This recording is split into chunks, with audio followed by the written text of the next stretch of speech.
안녕하세요, 담윤이네입니다. 오늘은 담윤이가 앓은 돌발진에 대해 공유하고자 합니다. 주말 해수욕장과 국립해양박물관에 다녀왔는데 다음날 열이 나기 시작했습니다. 8월 26일 월요일 1일차 13시에서 15시까지 자고 일어났는데 18시 전후로 축 늘어지고 힘이 없었습니다. 몸이 뜨끈해서 체온을 재보니 39도, 20시까지 하는 달빛병원으로 바로 데리고 갔습니다. 감기 증상도 없고 귀, 코, 목 특별한 이상이 없어서 해열제와 영양제를 마칩니다. 20시 지나면 입원 병동에 수액을 맞아야 하고 담윤이 저녁도 못 먹이고 온 상태라 영양제를 조금 남기고 집으로 돌아왔습니다. 20시 조금 넘어서 집으로 왔고 떨어졌던 열은 12시가 되니 다시 39.7도, 열이 더 오르기 전에 해열제를 먹였습니다. 저희는 아세트아미노펜 계열의 어린이 타이레놀과 브루펜 계열의 맥시부펜 두 가지 해열제를 구비해 놓았습니다. 2시간 간격으로 열을 재고 2시간 텀으로는 다른 계열의 해열제를, 4시간 텀으로는 같은 계열의 해열제를 교차 복용 가능하다고 해서 두 가지 다 준비했고 열이 나면 시간을 맞춰 먹였습니다. 8월 27일 화요일 돌발진 2일차 7시 해열제를 먹이고 1시간 뒤 아침을 먹이는데 다 뱉고 힘이 없는지 축 늘어집니다. 이렇게 누워있을 녀석이 아닌데 마음이 아픕니다. 9시 콜택시를 불러 다시 병원으로 향합니다. 일찍 간 덕분에 5번째로 진료를 볼 수 있었습니다. 영양제 해열제를 맞으며 피검사, PCR 호흡기 검사, 엑스레이도 찍었습니다. 해열제랑 영양제를 맞으니 살아난 김남윤씨. 안심되면서 남은 수액은 어떻게 마칠지 걱정이 됩니다. 원내 PCR이라서 수액 맞는 중 결과가 나왔는데 코로나 독감 음성, 피검사 정상, 엑스레이 이상 소견이 없다고 하십니다. 선생님께서는 돌발진으로 오시면 하십니다.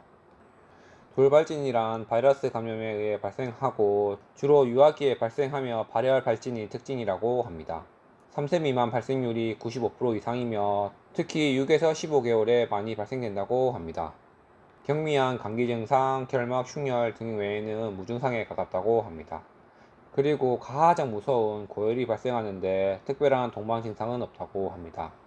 3에서 5일 지속되다가 대부분 열이 떨어지고 12시간에서 24시간 내에 발진이 발생한다고 합니다. 다행히 발진이 생겨도 가렵거나 물집은 잡히지 않고 3일 이내에 사라진다고 합니다.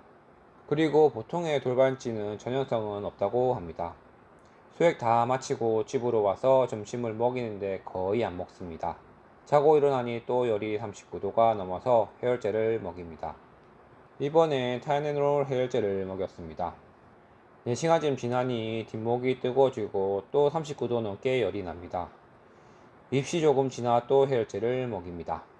22시 40분 체온을 재니 39.6도. 이번엔 맥시부펜 약을 먹이고 젖은 손수건으로 몸을 닦아주니 열이 조금 내립니다.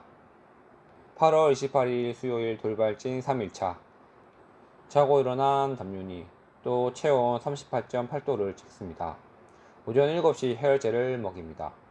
약 먹이고 1시간 뒤 열은 떨어졌지만 밥을 너무 안 먹습니다. 뚜렷한 식욕 감퇴. 열 떨어지고 나서 움직임이 많아진 아들. 약간 무름변도 봅니다. 7시 해열제 먹이고 오전에는 고열은 나지 않아 버텼는데 12시 점심을 먹이고 있는데 몸이 또 뜨거워집니다. 부랴부랴 챙겨서 집에서 가까운 병원에서 해열제 주사를 마칩니다. 무름변은 돌발진 증상일 수도 있고 해열제 복용으로 그럴 수 있다고 하십니다. 진료 후 집에 가자고 하니 집 앞에서 너무 울어서 장모님 카페로 향합니다.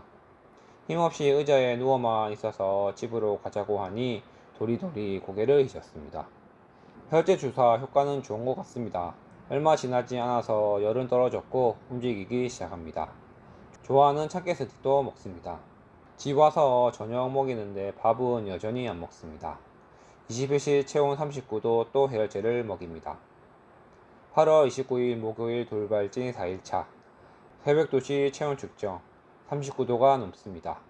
해열제를 먹입니다. 8시까지 열 안 나고 자고 일어납니다.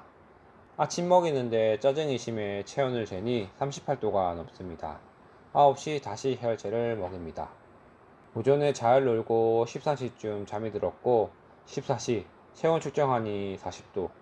불러도 깨워도 미동이 없어서 너무 놀랐다는 담윤이 엄마. 급하게 첫날 왔던 달빛병원으로 향합니다. 또다시 호흡기 바이러스 검사 PCR, 독감 검사, 폐렴 검사, 피 검사, 소변 검사를 합니다. 쉽게 떨어지지 않았던 열은 혈제 수액을 다 맞고 떨어집니다.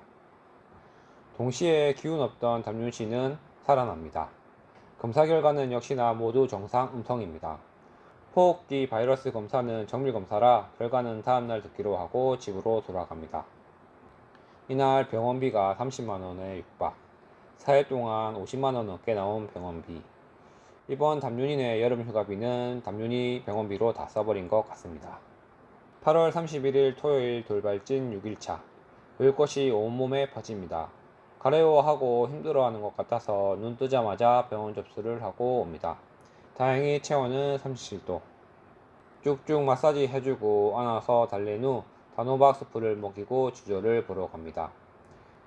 선생님께서 열꽃이 피면 더 이상 열은 나지 않을 거라고 안심시켜 주십니다.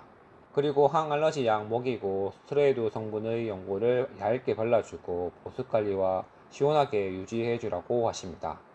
많이 울어서 눈도 목도 부은 담윤이. 앞으로 열꽃은 3일 이내로 좋아질 거라고 하셨습니다. 9월 1일 일요일 돌발진 7일차. 먹은 게 없어서 힘이 없는 아들. 어서 낳고 다시 잘 먹는 담윤이가 되기를 바라봅니다. 열은 더 이상 나지 않습니다. 발열은 3에서 5일, 열꽃은 2일에서 3일 내외, 평균 7에서 8일은 증상이 있는 것 같습니다. 최근 소아과 의사가 없어 응급실에서 받아주지 않는다는 뉴스를 보면서 열경련이 일어나면 어떻게 해야 하나 많이 걱정했었는데 다행히 열경련은 없이 무사히 넘어가서 너무 다행입니다. 애 하나 키우는 게 너무 어렵습니다. 정부에서는 출산 장려를 위해 많은 정책을 내놓지만 실생활에 와닿는 건 없는 것 같습니다. 애 아플 때 갈 수 있는 응급실조차 없으니 말이죠. 그리고 지원금을 준다고 해도 그만큼 애들 용품 가격도 오릅니다. 그리고 대단지 아파트가 아니면 동네에 아이들이 마음 편하게 뛰어놀 수 있는 놀이터도 없습니다.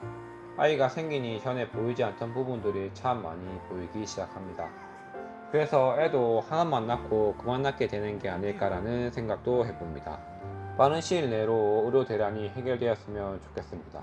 그리고 육아하는데 정말 와닿는 정책도 나오기를 바라봅니다. 애가 아프면 정신이 없습니다. 모든 걸 부모가 정해야 하는데 엄마 아빠 역할은 저와 아내 모두 처음이라 앞이 깜깜할 때가 너무 많습니다. 결정할 것도 많고 그 결정의 책임은 저희 몫입니다. 돌발진을 겪으며 담윤이 체온이 39도가 넘으면 무조건 병원으로 가기로 했고 그렇게 했습니다. 그리고 약 많이 먹이는 게 좋지 않지만 이 시국에 새벽에 열이 나서 응급실을 못 가는 것보다는 낫다고 판단했습니다. 아이의 체질에 맞게 기준을 정하고 상황에 맞게 판단을 하고 행동하는 것이 가장 중요하다고 생각합니다. 안 아프면 가장 좋겠지만 그럴 수 없으니 상비약은 항상 구비하시고 상황에 맞는 판단을 하는데 이 영상이 조금이나마 도움이 되었으면 좋겠습니다. 시청해주셔서 감사합니다.